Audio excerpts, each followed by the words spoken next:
எல்லாருக்கும் வணக்கம். Social media ஃபுல்லாக பற்றி எரிஞ்சிட்டு இருக்க விஷயம் என்னென்னா, இர்ஃபானும் அவங்க ஒய்ஃபும் ரம்ஜான் கொண்டாடின வீடியோ தான் இணையதளத்தில் வைரல் ஆகிட்டுருக்கு.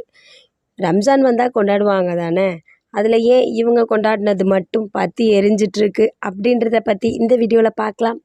நீங்கள் இப்போ தான் சேனலில் ஃபர்ஸ்ட் டைம் பார்க்குறீங்கன்னா சேனலை சப்ஸ்கிரைப் பண்ணி சப்போர்ட் பண்ணுங்கள். உங்களோட சப்ஸ்கிரிப்ஷன் தான் எனக்கான பெட்டர் அப்ரிசியேஷன்.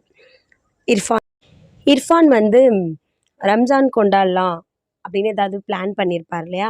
ஸோ அந்த மாதிரி அவர் என்ன பிளான் பண்ணியிருக்காருன்னா, ஒரு ஏழைக்கு ஒரு கவரில் ஒரு துணி, கொஞ்சம் பணம், கொஞ்சம் ஃபுட்டு வச்சு கொடுக்கலாம் அப்படின்னு பிளான் பண்ணியிருக்காரு. ஸோ எல்லாத்தையும் ரெடி பண்ணி எடுத்துக்கிட்டு ரோட்டுக்கு வந்து அவங்க மனைவியும் இர்ஃபானும் கார் விட்டு கூட கீழே இறங்கவே இல்லை. மக்களுக்கு காரில் இருந்துகிட்டே கொடுக்க ஆரம்பிச்சிருக்காங்க. அப்படி கொடுக்கும்போது சில மக்கள் வந்து பசியின் கொடுமையாக இருக்கலாம், இல்லை நம்மக்கிட்ட துணி இல்லை, அவங்க துணி கொடுக்குறாங்கன்னு நினச்சிருக்கலாம். சரி நம்ம வேகமாக போய் வாங்கிப்போம், இல்லைனா கிடைக்காதுன்னு நினச்சிருக்கலாம். கொஞ்சம் முட்டி மோதி, கொஞ்சம் நம்ம மக்கள் தான் சேட்டை பிடிச்சவங்களாச்சே, முட்டி மோதி கொஞ்சம் வாங்கியிருக்காங்க. ஸோ அப்படி அவங்க வாங்கும் பொழுது அதை பார்த்த இர்ஃபானும் அவங்க ஒய்ஃபும் ஒரு மாதிரி கேவலமாக பேசியிருக்காங்க. ஏய் சீ தள்ளுங்க, பொறுமையாக இருங்க, வரிசையில் வந்து வாங்குங்க, உங்களுக்காக தானே எடுத்துகிட்டு வந்திருக்கோம், ஏன் இப்படி அலையிறீங்க அப்படின்ற மாதிரி பேசியிருக்காங்க. கூடவே சேர்த்து இதுங்களுக்கு ஹெல்ப் பண்ண தானே நம்ம வந்திருக்கோம், ஏன் இவங்க இவ்வளோ கேவலமாக நடந்துக்கிறாங்க அப்படின்ற மாதிரியெல்லாம் பேசிகிட்டு இருக்காங்க. ஸோ அவங்க அன்னதானம் பண்ண விஷயத்த வந்து வீடியோ எடுத்து சோஷியல் மீடியாவில் போஸ்ட் பண்ணியிருக்காங்க. தனக்குத்தானே சூன்யம் வச்சுக்கிட்ட மொமெண்ட் அப்படின்னு கூட சொல்லலாம். ஸோ இந்த வீடியோவை வந்து அன்னதானம் பண்ணியெல்லாம் முடிச்சுட்டு அந்த வீடியோவை வந்து எடிட் பண்ணி போஸ்ட் பண்ணுறாங்க. அதை பார்த்த மக்கள் வந்து நெட்டிசன்ஸ் மக்கள் எல்லாம் செம்ம காண்டாகிறாங்க. ஒரு அன்னதானம் பண்ணுற இடத்துல மக்களை இவ்வளோ கேவலமாக ட்ரீட் பண்ணணுமா?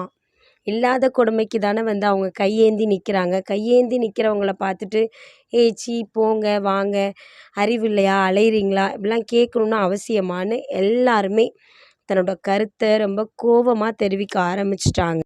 அதுலேயும் விஜய் பார்வதி வந்து அவர் ஒரு பெரிய யூடியூபர் அப்படின்னும் நினைக்கல, அவர் பெரிய இன்ஃப்ளூயன்சர் அப்படின்னு கூட நினைக்கல.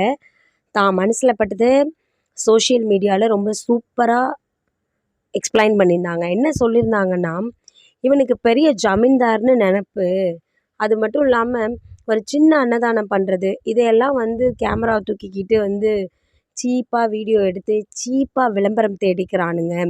இந்த மாதிரி ஆளுங்களெல்லாம் என்ன பண்ணுறதுனே தெரியல, புது பணக்காரனுங்கள் அப்படின்றதுனால கேவலமாக நடந்துக்கிறானுங்களா என்னன்னு கூட தெரியல. அவங்க எல்லாருக்குமே ஒரே ஒரு ரிக்வெஸ்ட்டு தான், ரத்தன் டாட்டாவோட லைஃப்பை போய் பாருங்கள்.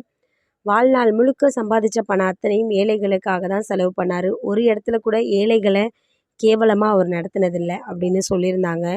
உண்மையாலுமே ரொம்ப ப்ரௌடாக இருந்தது.